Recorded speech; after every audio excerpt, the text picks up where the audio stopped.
Hello, everyone. We're going to give everybody a couple minutes to find a space to sign in. We're so excited to have you here today with our panel of experts on relationships.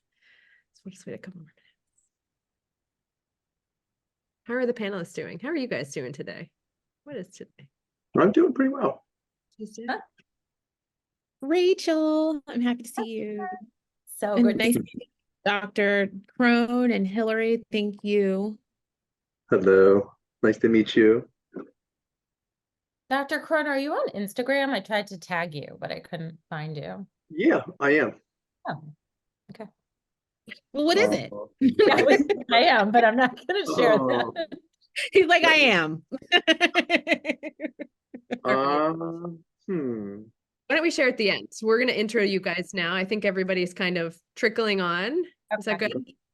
Okay. Welcome everybody to our panel today with Ashley Addiction Treatment on relationships in recovery. I am Hillary Phelps. I'm 16 years sober.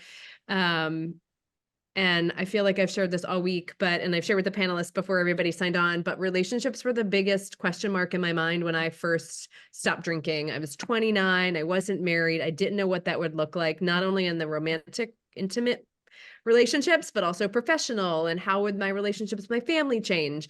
And so we have an incredible panel of experts here today that are going to share their experience, some tips, tricks, tools, ideas on how they've navigated this. I'm going to go around and let everyone kind of introduce themselves, say a couple of words. And Rachel, I'm going to start with you. Hey. So I am Rachel Paula Abramson. I have been sober since January 2023.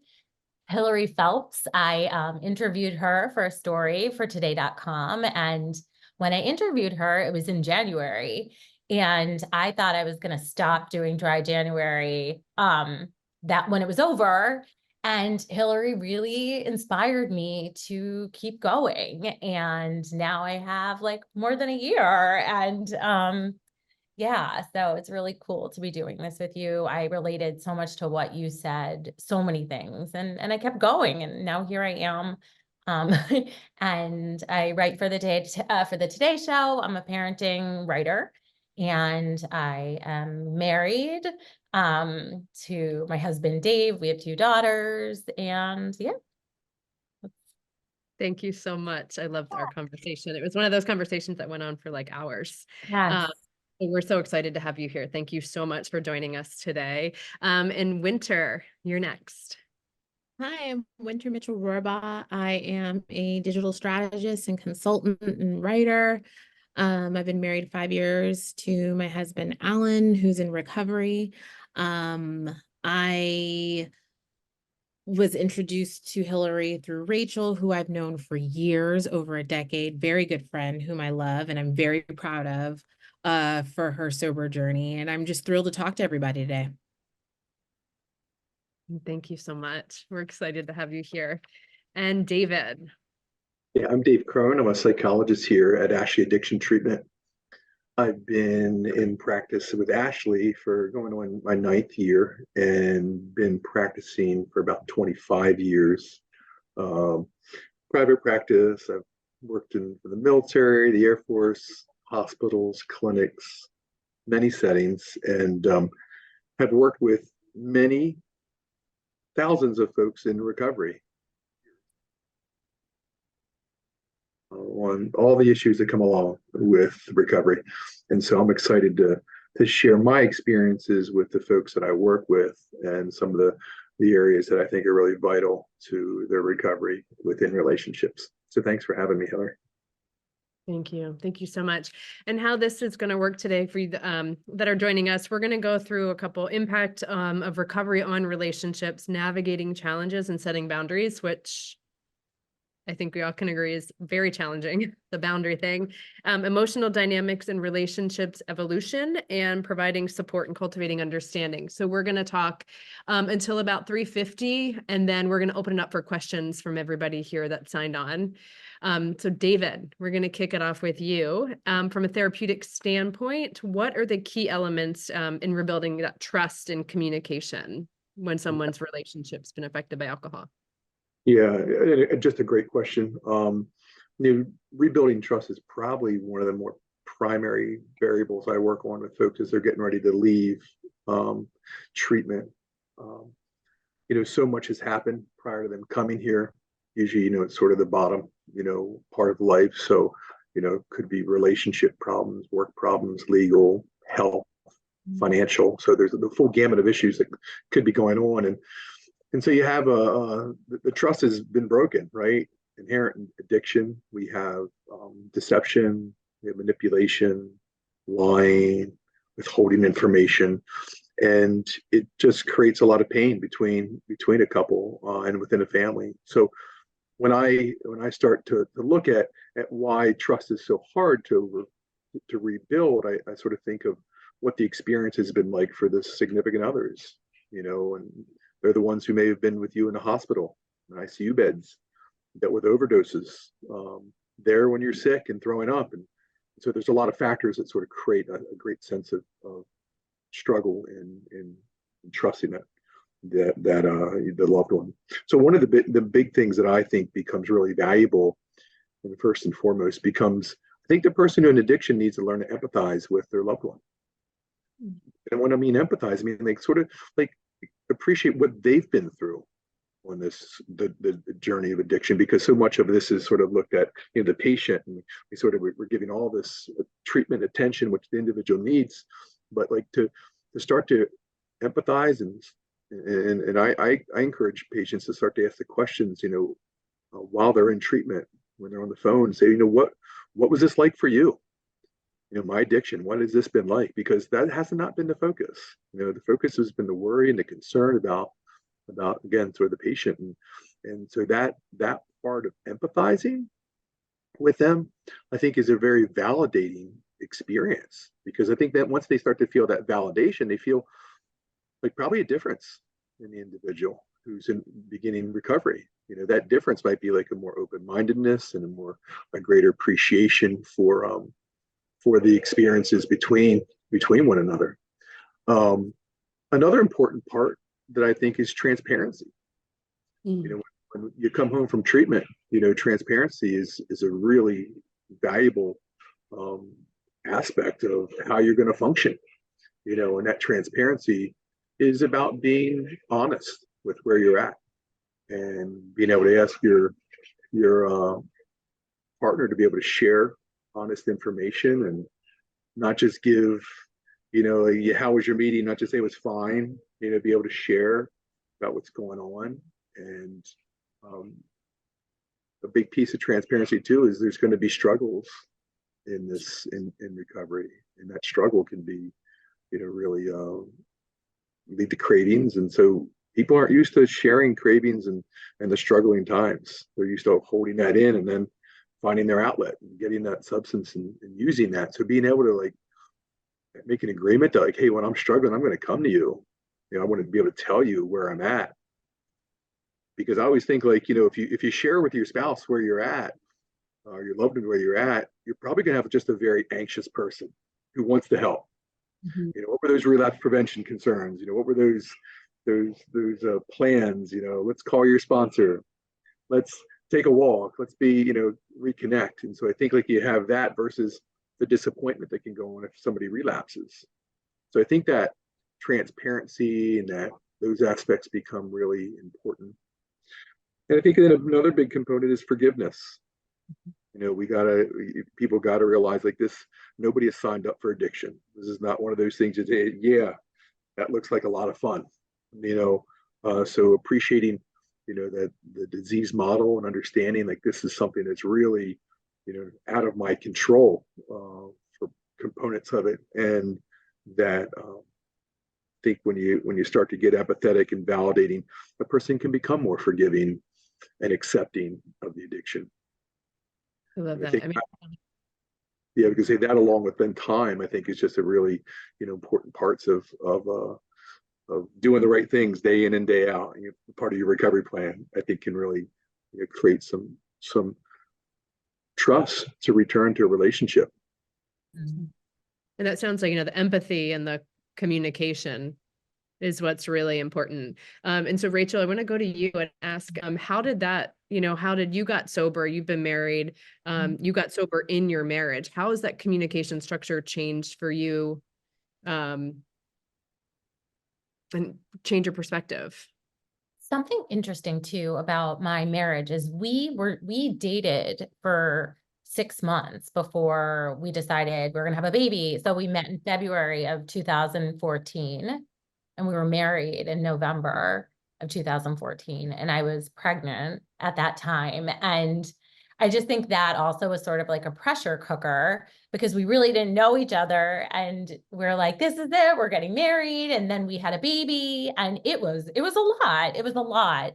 And I really, the drinking really ramped up after I had our first child. I was so overwhelmed and suddenly like married with baby. And we fought a lot. And I think it was because of my drinking, because when I drink, I sort of am hot-headed and I'm not rational. When I stopped drinking, everything has been so good.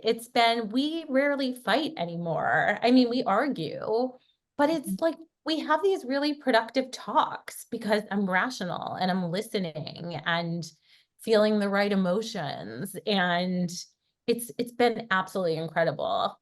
I've never been happier in my marriage. It was the best. It's the best thing. I just enjoy him so much more, and appreciate him so much more. Yeah. I love And we that. got to know each other so much better because I'm sober. So Yeah, that anesthetism, that like, that shield is kind of gone away. Winter, what about you? You're kind of on the opposite side of this. I know your husband got sober and has had a couple More in than a couple. But go ahead, finish your question, Hillary.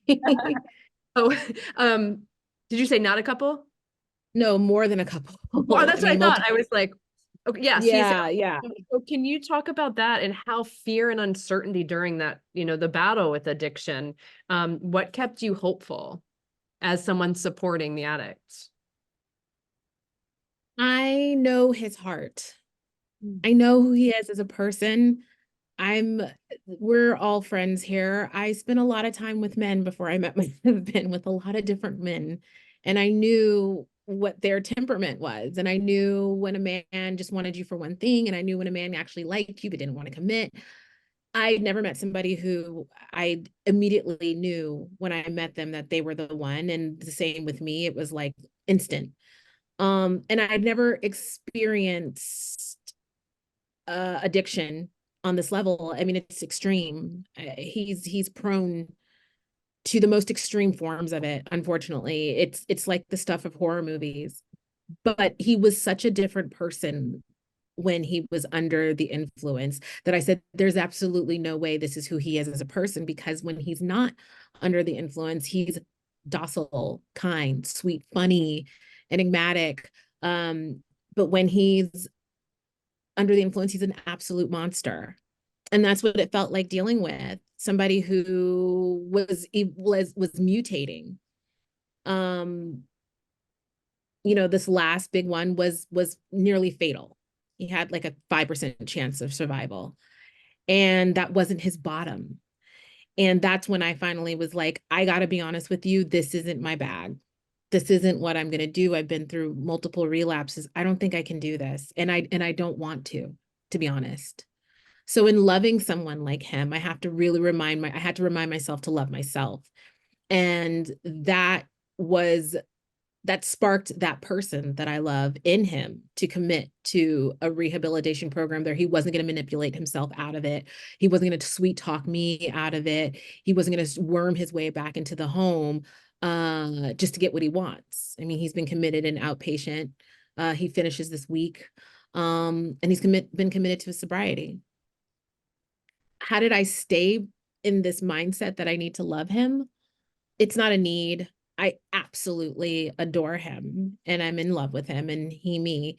And I think it's being honest. It's everything that Dr. Crone said. I wrote it down, empathy, transparency, and honesty. I tell him on days I really feel like this is a lot, it's annoying for me that you're not where I need you to be.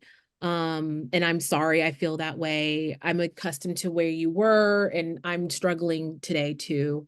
But then also having empathy and knowing that there's got to be days where he wakes up and just wants to do exactly what he used to do, which is run to Starbucks and really run to the liquor store and come back with Starbucks, and trusting him to make the right decision, which makes him feel better. It's hard. Every single day is different. But if we did not have love, I definitely wouldn't be having on this panel today. I'd be dating. I'd be a widow. I don't know. I don't really know what it is. So it's really by virtue as we started as friends. We started as, before we were lovers, we were best friends. We were coworkers. So we started there. And I think honestly, truly, I can't say this for everybody, but having the foundation of friendship is why I remain his wife. I mean, that's beautiful. I imagine too, it's hard not to parent, right? To kind of, when he's like going to Starbucks, you're like, I trust that's where he's, and then you kind of have to let it, Yeah. trust that. David, can you? Yeah, go ahead. Oh, no, go ahead, Winter. No, please. No, I was just going to say, I can't spend every single day worrying about Alan. You know what I mean? Like, I have to worry about Winter and worry about our home and everything else like that. I can't, I was front loading my worry on him to where I was forgetting to take care of myself. That's not my jam. I have to, which I always did, even through his relapses, even when he was beginning and triggering his own addiction. I said, I have to trust and believe my husband is telling me the truth. And I still carry that after all of this. And you guys don't even know everything that's happened. It's been catastrophic in so many different ways. Even after all of this, I'm like, I got to trust what my husband tells me. Yeah.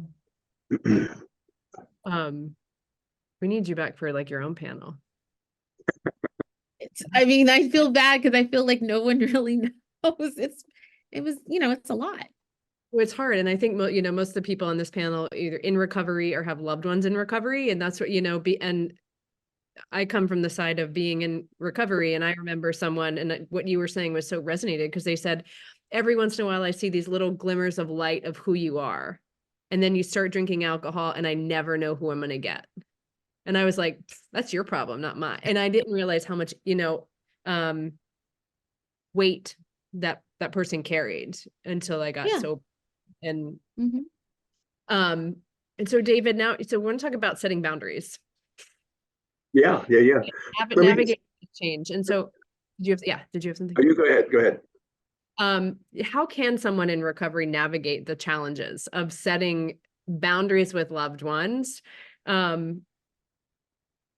Like, talk a little bit about that. When you get sober, right? You want to honor your own boundaries, but also understand that you've maybe put somebody through a lot. How does one navigate that? Does therapy play a role in this? Yeah. Just want to say one thing. Winter, you embody a lot of the characteristics that I think I was talking about early on. So I just want to say I appreciate that in you. So it's not an easy job. Thank you. Yeah, boundaries are, they're essential, right? I mean, I think they're essential in all whether there's addiction or not. But I think when we look at addiction, there becomes boundaries. I sort of look at it as like the person who's struggling with addiction has to establish a whole new set of boundaries because their life was out of control, right? Their life was spiraling out of control. So we could say almost look at most of their life that needs to change. So there's got to be different boundaries. Then you have boundaries for the loved ones. Whether that's a spouse, whether it's significant other, whether that's family, friends, they need to be able to establish a sense of boundaries as well. And then there's the boundaries within the marriage or the relationship. It's almost like, this whole other sense of like what we need within our lives. And this is tricky. This is really tricky. And you can hear about the complexities of it. I think therapy is like I just encourage it for everybody who leaves, the couples counseling, marriage counseling, family therapy, whatever it is, because it's very difficult to navigate.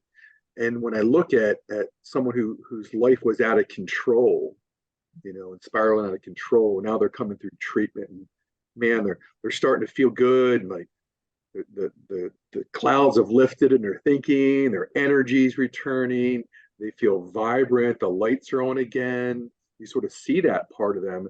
And, the loved one's like, man, I really want that. I remember that and what that felt like. And I want that back in my life. But you also know that, hey, I gotta do the right things. Maybe one of the boundaries could be like enabling such a common experience for a loved one. And I get it.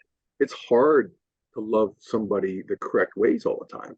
So I think enabling is like, enabling sort of that basic idea, like, hey, I'm never letting that person who struggled with the addiction, like really hit that like consequence of life and sort of putting that pillow down so it's not too hard, but where's the learning go and where's your own, the loved one's own line in the sand that says, I can't just keep bailing you out all the time.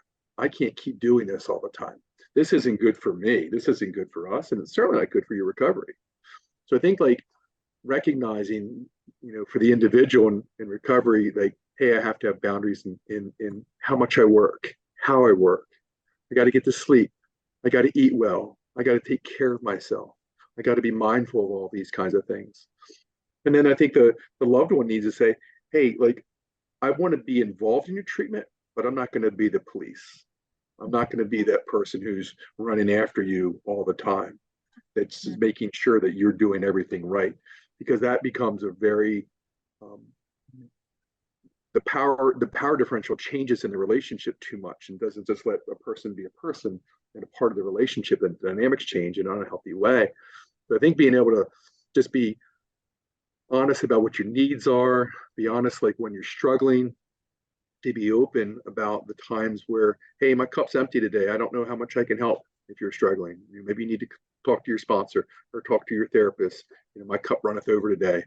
And also there's times where you give, right? There's times where you give a whole bunch, but appreciate it. I think particularly in going to rehab gives everybody a time to reflect on what they need in the relationship, what's essential for them to be in recovery, what's essential for them to be a good spouse or person in their life, and what's essential for the marriage to work. And so I think those boundaries, again, because I think they're so difficult and tricky to navigate, it becomes really essential to have oftentimes a third party, to help you with that. I'm going to go to Winter for this, and I want to kind of talk about what David just said too. Like, how does that resonate with you in that, you're supporting a loved one that's in addiction and getting treatment and getting sober? How do you take care of yourself? I first got jealous, which I'm not a jealous person, but I was jealous because I was like, I would love to take 6 months to go get better. And I had to like release that resentment. I spent time, especially when he was in, I got to be honest with you, and this might be hurtful to people that are struggling or have gone through the rehabilitation process and wondered what their spouses or loved ones were doing. I was having a ball because I was free. I was able to just not have to worry. I could leave the house and not know if I could come back, and I would not leave my house because I was worried if he was gonna like die or do something catastrophic, fall into the pool, leave the door open, all things that have happened. I didn't know how to even take care of myself because I was so busy and focused watching this person move about the household. And then when they got into this mindset, then I would hide in my space because I was like, I don't want to be around, your energy's draining me. So when he was gone and I knew he was someplace safe, he was someplace that was working, like they were not coddling him, I was able to just release and go and be with my friends, go spend time, travel. I can't tell you how many times I've had to leave a work trip midway or put him into a facility while I'm on a work trip. I've done it from Portugal. I've done it from New York. I've done it from Chicago. I've done it through Ring, communicating with people. This is what I'm talking about, like the catastrophe of everything. I became so good at making him better that I was forgetting how to take care of myself. So I started focusing on the things that I like. And it might sound superficial, but these are things that weren't happening. Washing my face, getting facials, getting my hair done, buying an outfit. They weren't happening because I just wasn't focused on it. I was like, I don't need this guy to die. And so when you spend like you're in all of 23 until the very end of the year was a wash. He was in treatment. He got out. He had a seizure, collapsed in the bathroom and almost died, cut his jugular on the way down through the glass. He had a stroked out twice on the way to the hospital. He got to the hospital. He died and flatlined twice. Then he had to recover. Then through all of that, still kept drinking. And that's when I was like, oh man, I don't know if I can do this. So that's literally the day that I took him to treatment. I say, I got to be honest with you. I'm going to tap out because I need to take care of myself. All I've known my whole life is how to take care of myself. My mom and dad, yes, great parents, amazing upbringing, all those things, but I have always been independent and I chose you to be my partner. You're not being a partner. So I don't really need anybody who's just weighing me down. And he made a choice. And I always say, this is your choice. I love you. I'll love you regardless of what happens. I will always love you. But in order to be my partner, this is what I need. And I didn't think it would be so extreme that we have to set these extreme boundaries, but extreme shit happened.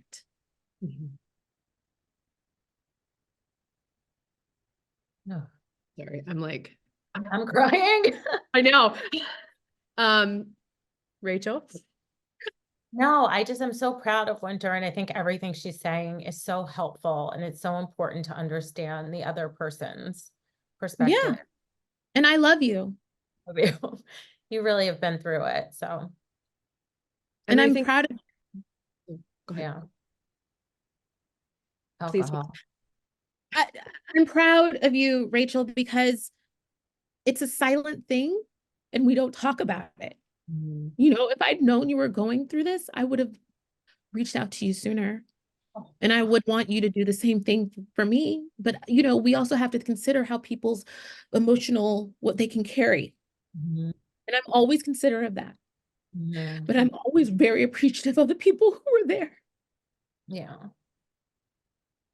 Yeah. Because it's a lonely space to be when someone you love is going through this. I had my best friend say, why didn't you tell me Alan almost died?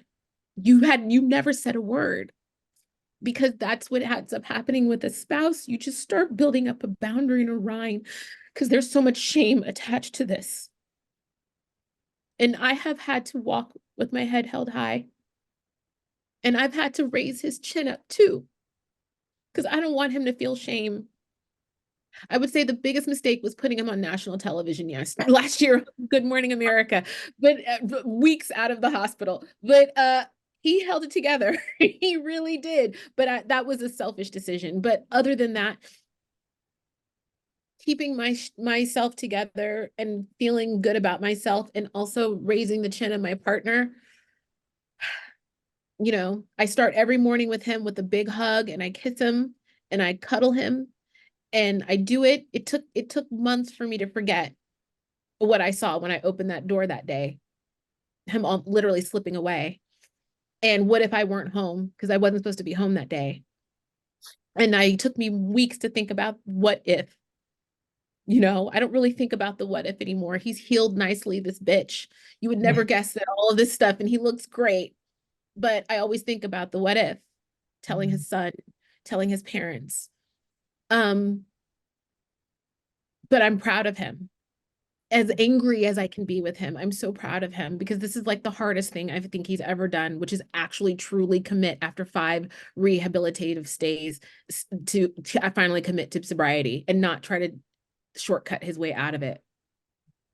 I mean, this keeps coming back to, right, like David, what you said in the beginning, it said empathy, communication, love, the foundation, right? Yeah. Because without that, it's like you'd be gone. But David, I want to ask you about what Winter said too about, you know, Winter, you said, I feel selfish or I feel bad saying this, but I was really happy when I had that to myself. I mean, David, can you talk to that a little bit? And because trying to be objective, I feel that too, right? Like if you're constantly wrapped up in the concern or the worry about somebody that's actively using or drinking and not knowing what to expect, um, what does that?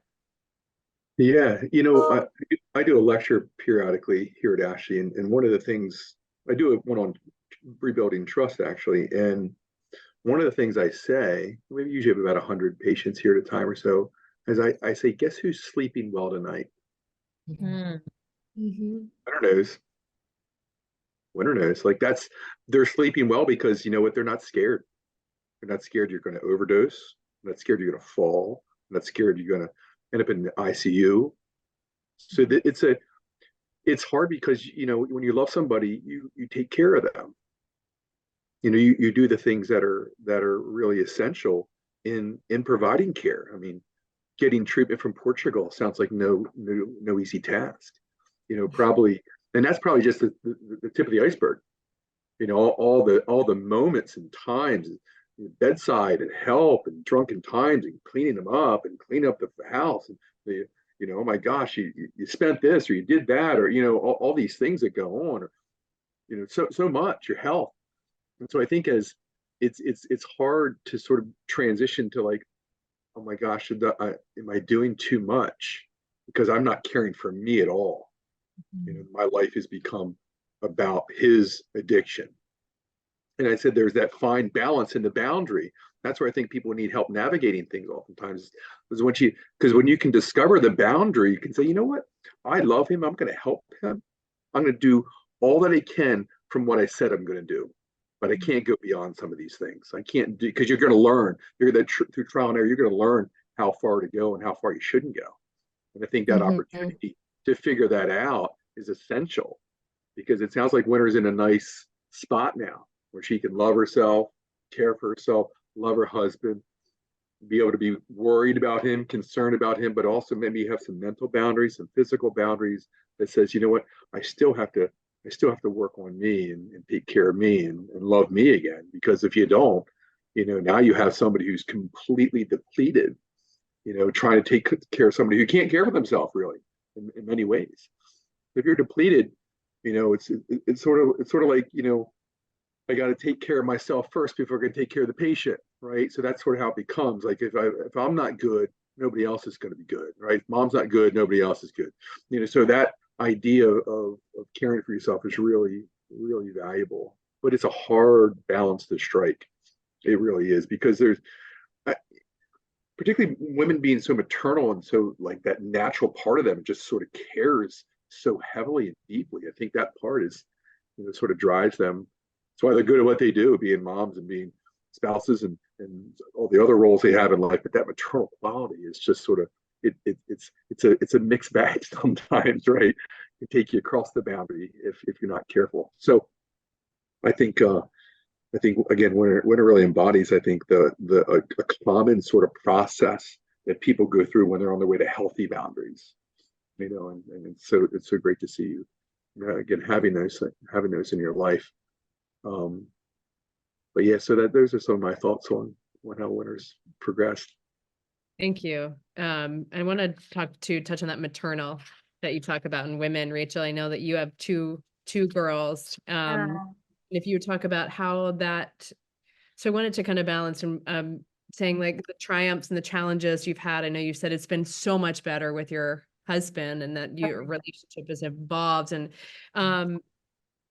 what about your girls? Oh my gosh. There's this one story, and I think I've told it before. I was at my mom's friend passed away. Oh, sorry, my friend's mom passed away.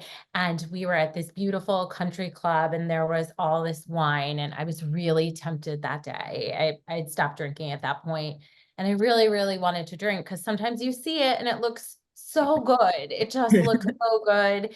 And I was with people I was used to drinking with, and I wanted it. I didn't drink. And then when I got home, my daughter was having a really hard time and she was very upset about something. And I was able to, because I didn't drink, I was able to sit there with her and listen and offer guidance and advice and be a proper mom.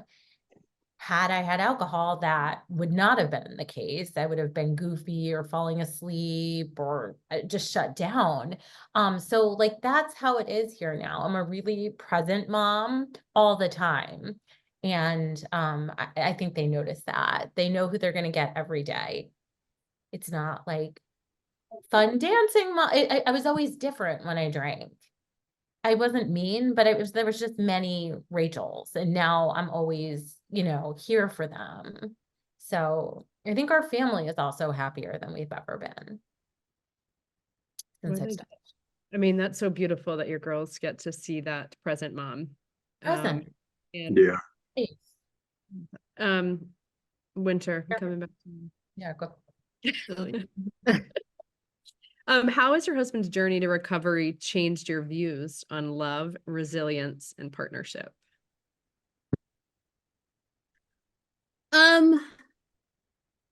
That's a big one. When Yeah. it is, because I've learned a lot about myself in this marriage, that I'm kind of childish. I married my husband because he was like one of the most attractive men I've ever met and was nice. So unfortunately, I'm superficial that way. I never met such a hot, sweet, cute, nice man that I could trust, who loves his mom and has a low body count. And then I realized, because my husband has done so much damage, he's still very cute, very handsome, but he's not as built. He's not as he's got scars, he's taken a hit. And I said, I gotta love him. I said, this is all gonna sound superficial, but this is who I was. And I was like, I still love him. Because even all those childish 20-something girly things, you want a nice fit guy, and like, if that's what you're into, that's what I was into. And that's when I also knew that love is bigger than physicality, right? I want him to just be healthy. I'm happy he has his neck attached to his head. I'm happy his head is attached to his body, to be honest. I'm happy that he can speak. I'm happy that he can't smell very well, and he's lost his short-term memory, but he was on a path to eating through a tube and never being able to speak again. His vocal cords were that damaged. And now he speaks at a slightly higher pitch, but he can talk. Those things he has to work through on his own, because it's about his masculinity, right? He's worried about being able to bench press. He's worried about being able to take his shirt off at the beach. And I go, babe, I can tell you what would have prevented all of this, but you don't want to hear that. Or you can work through that. But I love you. I'm just happy you're here. I'm just happy to be with you. I'm happy to wake up to you. I'm happy to walk out that door and come back and you're like not being shifty or shady. You're like, hey, babe, how was your day? In a way that I know the difference between the, hey, babe, I just hid a bottle under a couch, and hey, babe, yeah, so great to see you. And that's when I was like, love is really past all that other stuff that you think about. Grew up watching 90210 and movies and 16 Candles and all sort of stuff like that. You dream of marrying like the perfect boy, and you do, and then reality hits. And so it's just reality. I mean, he's still looking for a job. I am the breadwinner. I am the one who takes on everything. That's hard. It's hard for me. That's my thing. Like everybody has their thing. I felt like it was easier to nurse him back to health, but money, I get really annoyed about, because it's like, I do everything. And we wouldn't be in this situation if you had just stayed the course. So me also working through that, not making him feel guilty about the fact that he currently cannot provide or support in this house. So giving him, just trying to keep it level, because he feels like shit. He feels like he blew up his entire life, and he did. Nobody contributed to that. Only Alan. So just really working to like something that I didn't do with the last relapses, where I would just, as soon as you got out of rehab, be like, and then you did this and you did this. I'm just like, I love you. You'll get a job. I love you. You'll be able to afford attorney and fix the child support or child custody arrangement. I love you. It'll be tight right now. And then when you get a job, we'll be back on even footing. I love you. I know you want to do this for us and you can't, and it sucks, but we will get there. Because I don't want him to think, I don't want him to start getting back into that thinking that he would get into, where he would just start questioning everything that I'm doing by changing my behavior a little bit. But again, knowing that I can't control him and what he thinks about, he's got to work his program and work his steps and deal with his sponsor. I'm really grateful that he has a lot more men in his life who are in the same space as he's in, so that he's able to sort of bounce things off of them, because it also takes the reliance off of me. So that makes me love him more, because now he has like a crew that he goes out to with after his meeting, and they go get food and they talk about their wives and da-da-da-da. And he's of service and he's driving these newbies around. Like that's the stuff that I want him to be doing. And that makes me love him more, because he's being of service and not being like all mopey, because he's a sensitive guy. So, I mean, as a person, I love him already. And all the other things that I was really front loading into the relationship, like looking the part, feeling the part, I don't really care as much about anymore, like I did in the beginning. It's kind of evolved, right? Like the love. David, I'm coming to you from a therapeutic standpoint. Can you talk a little bit about that? Some of the like emotional patterns or changes that you've observed in relationships when one person gets sober in a partnership? Well, it's a wild ride. I think when somebody gets sober initially, man, they're feeling awful, right? They're going through detox. They're jumping out of their skin oftentimes. So that whole experience is just a really challenging one. And we see it in this 28-day treatment. We see such an evolution of emotions that go on for folks, because it's shortly after detox is when you start to feel emotions again. You start to go through sort of the process, and not all those emotions are good ones, though. I can tell you that. There's a lot of looking at the carnage in the rearview mirror of what's happened, from my addiction. So there's a lot of guilt and shame that's so commonly experienced by patients, folks struggling with addiction. And so, but there's also, I can see like pride start to develop, like self-care start to develop. And we really emphasize that a lot here at Ashley, like take care of yourself, right? We encourage, it could be yoga, exercise, nutrition, nature, spirituality, just self-discovery. Like all those things are so valuable in sort of nurturing yourself back to health. It helps you emotionally, and so I think what people see is they come in pretty depressed and anxious, prior to admission, and I find that there's some flight to improvement there that they see. We also see what we call post-acute withdrawal symptoms, though, too. With that can come that sort of after detox, right? The period after detox, people might notice like just a radical change in emotions for no reason. I woke up, yesterday I was feeling great, and I woke up today feeling so anxious or just down.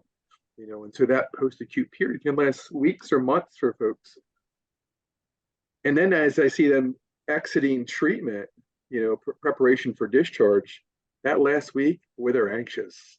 They're excited, but they're anxious. They're like, man, I feel better than I ever have. Maybe I hear that all the time. I feel as good as I felt in the last 10, 13 years. That's a regular feeling for people. But then there's also this anxiety, because now I got to go out there in sort of the real world and apply all this. I got to deal with my spouse. I got to deal with this job.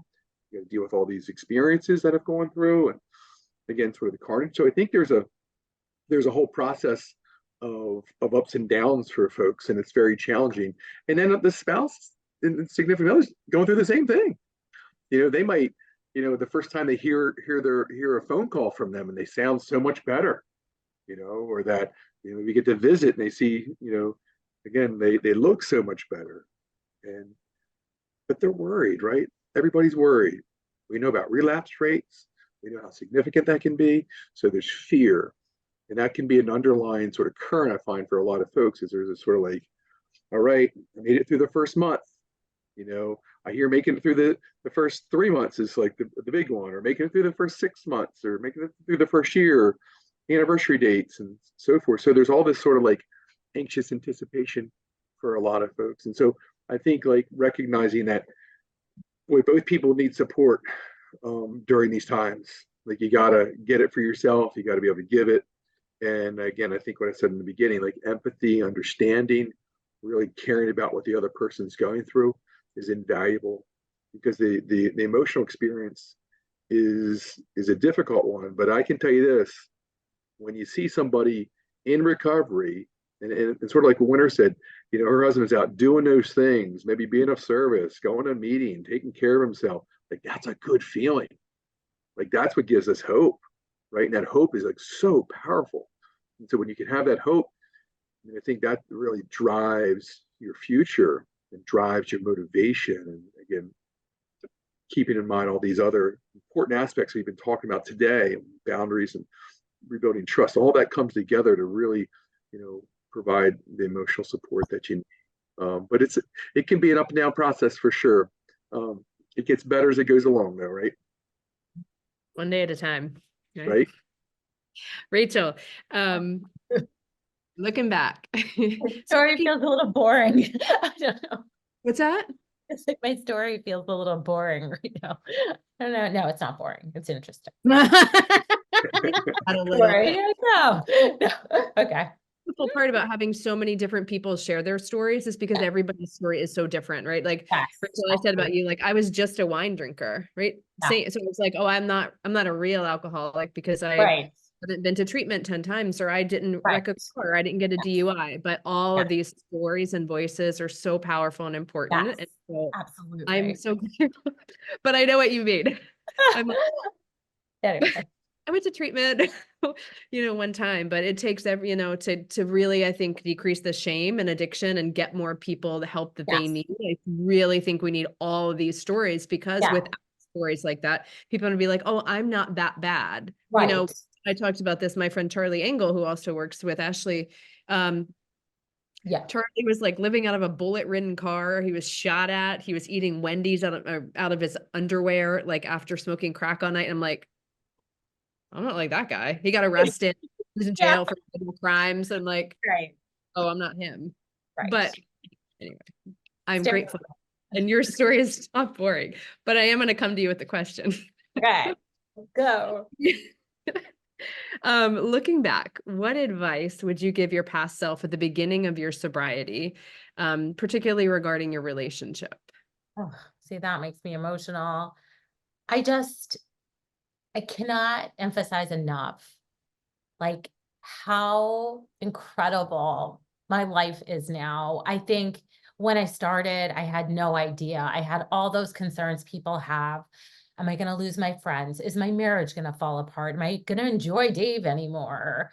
Am I going to feel lonely? Who's going to hang out with me? I had so many fears, and I was sort of focusing on all the things I felt like I was losing. And I don't know, everything just got so much better. And I would want myself to know that I am confident now, that I feel powerful, that I walk into a room and I feel proud of myself. I used to sort of like hide in a corner sort of, and I can look people in the eye. And for some reason, I wasn't able to do that before. And I only, since I stopped drinking, could look people in the eye. And I don't walk around wondering who I'm going to run into in town. And what they've been saying about me. Because when I was drinking, I was very visibly drunk. I couldn't hold it well. So if there was a party and everybody was drinking, I was the drunkest. I was falling over. I thought I was being funny and I was offending people. So then I'd spend the rest of the weekend hiding because I didn't want to run into anyone. I knew they were talking about me. So what I would say to Rachel is do it, and your whole life is just going to light up. It's only been good things since I stopped drinking. All these amazing things are happening. I've met so many amazing people. I've had so many amazing opportunities. I really like myself now. I can look in mirrors. And all because I took alcohol out of my life. Yeah. Isn't that crazy? Holding me back. Wild? Yeah, it's crazy. And thank you for that reminder. I'd same thing. I didn't look people in the eyes and I couldn't meet my like in the mirror, I could not look at myself. Walk And by every mirror. Mm. okay, we have a lot of questions. Are you guys ready? Actually, Rachel, I'm going to come back. Okay, do you believe, do you guys believe in the saying you need to love yourself before you can love someone else? Winter. You need to um you need to love yourself before you can love someone else. The thing is, I love myself, and not in that egomaniacal way. I do love myself. I didn't think that I would ever meet someone that would complement the love I have to offer. And I did. They just come with a little bit of baggage. Yeah. And I still took that on. I still took it on because I feel like love means everything. But I did recognize myself becoming one of those type of women, and I stopped it at the pass. I just had to. I couldn't go beyond that. So you absolutely have to love yourself more than you love the other person. And that might sound selfish, but I don't think so. My husband knows I love myself more than I love him. I should. I have every reason to do so. I'm a lifesaver. I'm a good worker. I'm all that. And if anybody's going to love you, you need to love yourself first. I have to put the mask on before I can put it on him. So I definitely, yeah, you can't love anybody if you don't love yourself first, especially in this situation. And I also think, look, I don't know the rules, but I don't think anybody should be not loved. My husband's has a disease. That's what I say to anybody who asks. He has a disease. I don't think he's a criminal. I don't think he is we need to shame him. I don't want him to feel any of those things. He has a disease and now he's managing it. And it wasn't being treated and now it's being treated. I'm proud of him. You can't treat some diseases you can't treat. Some of them are fatal. This one almost was. I'm proud of him. Thank you. David, question, why is it so hard to love ourselves early in recovery from a therapeutic standpoint? Yeah. Well, I think I see a lot of self-hate early in recovery. There's a lot of guilt and shame that gets focused on. And so I think those experiences where somebody maybe tried to stop drinking or drugging repeatedly and failed, it's a culminating effect. And then there can be an emphasis on, all the negative results and consequences of the substance use. And so, yeah, that's a really becomes focused in. I know a lot of folks, particularly early in recovery, they're like, man, I can't believe I have to, I blew my 401k, I have all these legal problems, I have a felony, now I'm going to get a job, or, all these relationship concerns. And so there's a lot of emphasis on the experiences that they've had, unfortunately. And I think that becomes sort of part of the task of what I take on too, is to try to have them see balance in their life and to be able to say, hey, you did this. However, now you're in a different place, to be able to begin to see their own value again. And, people tell me like they didn't even think they'd be able to have fun again without drinking or drugging. And, here we have folks here in the dining hall, they play games every night. They say they belly laugh more then than they have in years, and they're like, just those experiences of connecting again with people and loving themselves in that way. I think, yeah, it really is it's a building process of that self-love. And so I love to see their love for themselves grow, because that's such a valuable and necessary component. I love what you said too. I think laughter is like the thing that we're speaking for myself that I was missing. And I thought, like Rachel, I was the fun party girl and I always wanted to be funny and outgoing, but it wasn't who I was. And I never really like belly laughs before I got sober. Yeah. I love that. Rachel, how do you communicate your needs and boundaries regarding sobriety to your partner? I have to say, for us, it's been really easy. He was not a big drinker, so he just stopped drinking with me. So we don't have alcohol in the house. Yeah, so he's really respectful of all my boundaries. He doesn't order, I don't mind when people drink around me. He just doesn't. Yeah, so he stopped drinking. He didn't Hmm. have any problems with it, but I think just to show support. It's a Yeah. good partner. And is a good partner. It's a good partner. What advice, I'm going to throw this out to anybody. What advice do you have for dating in recovery, specifically two people in recovery that are starting a dating relationship? Might be for David. Yeah. I can take that one. I think for me, we sort of have this arbitrary number of like, oh, wait a year, right, for any major decision to get involved in certain things, and I don't know that anything magical about 12 months, but what I do know, what I see in early recovery and dating, is the focus of recovery can get lost. And what I mean by that is there are, where somebody said, well, yeah, I always go to my Tuesday, 7 o'clock meeting. It's my home group and someone I really, really love and doing 90 and 90 and whatever it might be.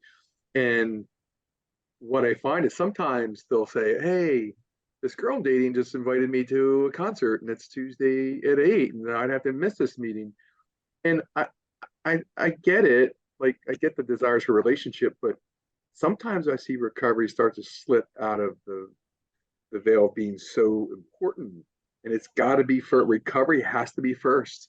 If it's not first, it's not going to happen. And so there's that increase probability of relapse happens when people start to their recovery program erodes. And we already have a high relapse rate. So we want to do everything we can to keep, do your best at your own recovery plan. So those are some of the things that I see and concerns I have in early recovery relationships. But I've seen it also work too. Mm-hmm. That's a really good point. Just to focus, get that foundation. Like we were talking about the foundation of the marriage and the love and building that foundation first and recovery. We have about 2 minutes. We have one more question and anybody that wants to answer it, or you guys can all take a kind of fill in and give some feedback because this is a really good one. I love this. How do you define emotional sobriety?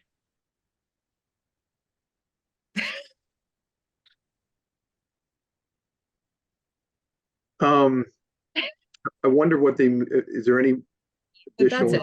I mean, so information? I would say, I would say like not using external sources to fix an internal problem or an Yeah, internal struggle, right? To change the emotions or feelings that are happening inside, whether it's shopping, sex, food, alcohol, drugs, sure. Some of those, like some of those emotional are really sobriety. important to be I'm sorry. aware of.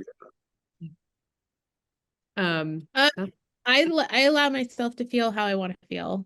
I have lots of desires and concerns, and I had a very Puritan, even though I'm outsized and wildly liberal and hippie and grew up in San Francisco, I had like a really weirdly puritanical viewpoint about marriage. And I realize that everybody's marriage is different. So I feel like radical honesty with my husband in measured dosages. I don't just come out of the pocket saying all the crazy shit off the top of my dome, but being as honest as I possibly can with him about how I feel about things, and being annoyed when I'm annoyed with him. I definitely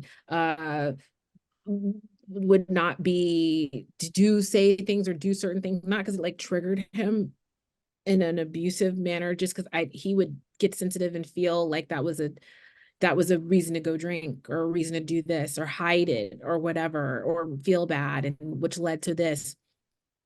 So I don't feel bad saying just how I feel anymore. I changed the way I say it, but that was what I was willing to give up. Maybe my tone can be different, but my intention, it has to still be who I am.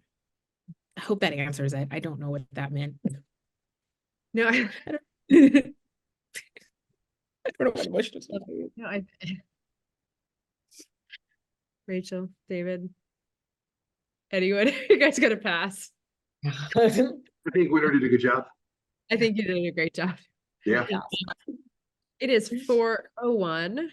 And so we are going to wrap it up. You guys, this was a fantastic panel. I loved the different viewpoints and stories and wisdom that came from this panel. So thank you all for tuning in, for giving us your time, for giving us your honesty, your tears, your vulnerability, you know, in everything for recovery, and in community, we all grow and we all heal because we feel less alone. So thank you all for being here today, for helping so many people by lending your voice to this really important topic.